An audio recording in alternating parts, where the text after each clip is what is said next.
جيد كان دعرته إن كبدن صدق كون يشم بقول أوصل نضاد أيو أدونك كشق كويالي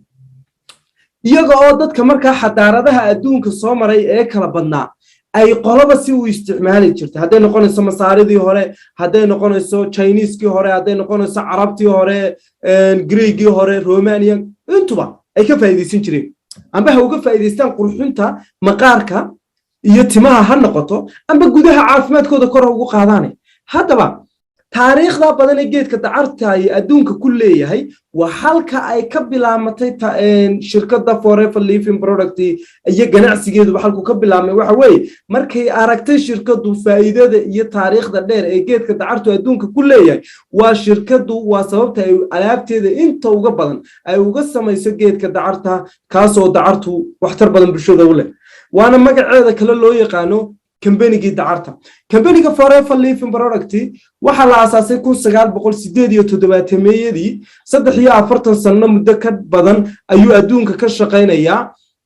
kaasoo koritaan dhaqaale oo waxa weeyaan hantiyad intaba leh intaaba wuxuu adduunka ku gaaray 3 sanadood waa alaabta tayada sareysa ee waxtarka leh amba caafimaad ha noqoto amba qurux ha noqotee ay soo saarayso shirkadu ayaa ka dhigtay in bulshadu aad uga faa'iideysato waa kambaniga ugu weyn ee adduunka oo dhan soo saara geedka dacarta beera isla geedka ee lehna beeraha ugu waaweyn ee dacarta laga sameeyo geedka dacarta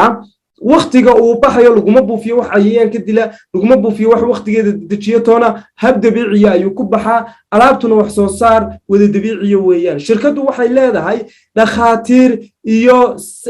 scientific amba science advisory board bay leedahay kala taliya alaabta iyo sida oo dhakhaatiira oo shaybaadhada iyo waxyaabaadkaas oo dhan ka caawiya si loo soo saaro alaab tayo sareysa كمبانيجو إن كبدن بقول يو وحوي اللحظة ودن أيو حرم كل يهاي